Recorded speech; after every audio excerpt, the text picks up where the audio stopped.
usuarios me estaban pidiendo este video, vamos con cómo dividir historias de usuario en tareas. Cuando yo estuve empezando a conocer sobre agilidad, yo veía que algunas cosas se explicaban, estaba el cómo, y en otras no veía cómo. Yo, ¿pero por qué? ¿Pero por qué no hay información sobre esto? Pero bueno, ¿cómo vamos a arrancar con esto? ¿Cómo lo vamos a hacer?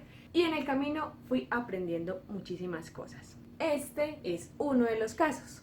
No hay una receta mágica de cómo dividir historias de usuario en tareas, pero sí se tiene que entender el foco. O sea, cuando ya tú entiendes Scrum cómo funciona y qué es lo que tiene que lograr en equipo, ya ahí tienes que adecuarte a solucionar las cosas. Para este video hay una palabra mágica: la autoorganización. Y la forma como un equipo resuelve el cómo dividir las historias de usuario en tareas muestra mucho la madurez que tiene ese equipo, porque hay diferentes formas de hacerlo y hay unas con las cuales obtendremos mayor calidad en el producto final que otras.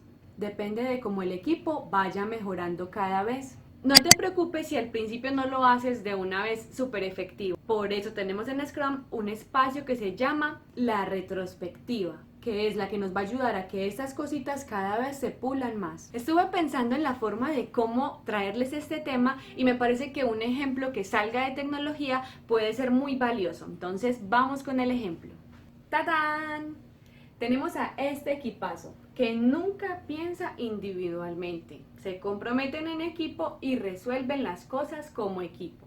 Y ellos trabajan para hacer la obra blanca de una casa.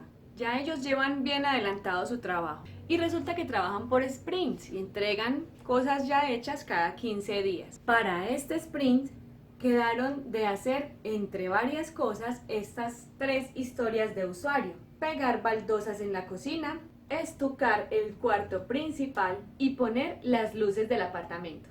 Ya en la planning se comprometieron a hacer estas cosas con el cliente, pero el cliente no requería conocer toda la información del cómo ellos se van a distribuir el trabajo, por eso en esa parte de la planeación no se habla. Pero ahora nos comprometimos con el cliente y bueno, ¿cómo nos organizamos? En Scrum se recomienda que la parte de la planeación tenga 2 partes. Una, donde te reúnes con el cliente y quedas en las cosas que deben hacer, y otra inmediatamente después de esa, donde el equipo se queda y distribuye las tareas y el cómo van a realizar lo que ya entendieron que se debe hacer y se comprometieron. Pilas que debes tratar de que no te lleguen sorpresas en esta segunda parte, ya todo lo debes tener muy claro. Ahora simplemente es cómo nos distribuimos el trabajo. Y es lo que les decía al principio, pueden haber 1000 formas de cómo ellos se distribuyen y depende de cómo el equipo funciona. Equipo individualista: cada uno coge una historia de usuario y resuélvala como sea y al final nos encontramos. Pero como ese no es el caso de este equipo, que siempre le entrega al cliente todo como equipo, entonces ellos van a buscar la mejor manera. Van a distribuirse estas tareas.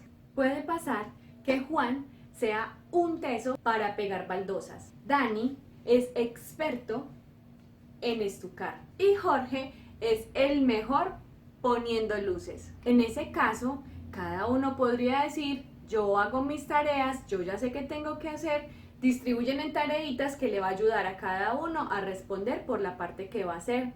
Esa es una forma. Lo que pasa es que ahí hay un problema, y el problema es que si en algún momento Dani quiere salir a vacaciones, ¿cómo va a salir? Si es él el único que sabe estucar. Para evitar ese problema del equipo, la idea es que el equipo se comparta conocimiento, de alguna manera organizarnos para que mi conocimiento no sea solo mío y empiece a replicarse en el equipo. Ahí hay cosas como pair programming. Aunque durante el tiempo de pair programming tú disminuyas la velocidad del equipo, ayudará a eliminar las dependencias directas. Y así cuando tengan que salir a vacaciones no habrá ningún problema. Aunque no esté el experto, ya hay algunos que lo pueden cubrir. Hay varias técnicas para compartir conocimiento. Ahí está el Scrum Master, el que tiene que lograr que el equipo empiece a tener este tipo de cosas. Cuando vas a dividir las historias de usuario en tareas, debes tener 2 cosas muy presentes. A unas las voy a llamar los requerimientos funcionales del cliente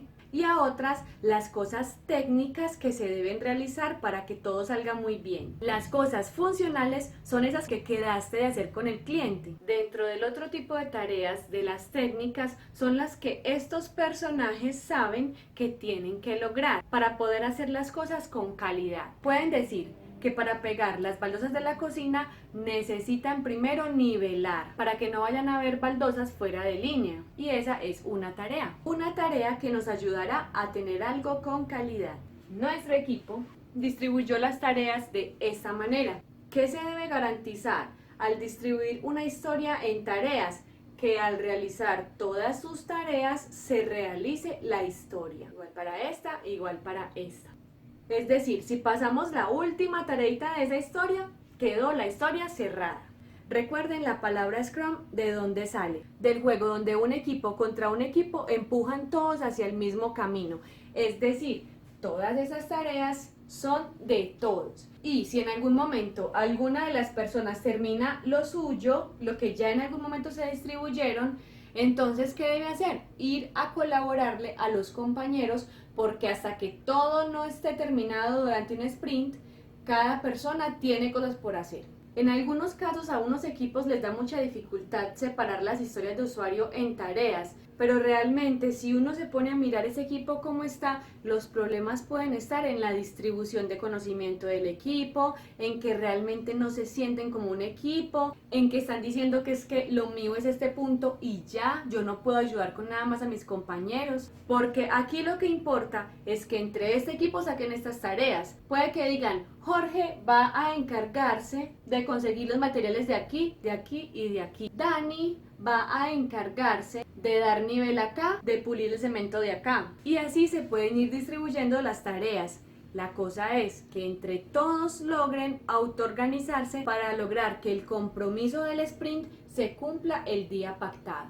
Ahora, este ejemplo es porque sabemos que Scrum no solamente se aplica en tecnología, sino también ha ido mucho más allá a otros mundos muy diferentes. Cualquier mundo que tenga un proyecto a largo plazo y que si se organiza se pueda ir entregando por partes, ahí se puede usar Scrum. Pero lo que sí que va a ser un consejo solo para tecnología. Cuando tú vayas a dividir las tareas, ten muy presente las cosas que tienen que ver con la calidad, con la salida a producción, con que todo realmente se esté entregando ya funcionando. Una cosa es llevar las historias comprometidas con el cliente hasta la etapa de pruebas, ahí no estamos garantizando entrega. Y otra cosa es cómo nos organizamos y cómo dividimos todas estas historias para que de verdad salgan a producción, que funcionen, que funcionen, que funcionen.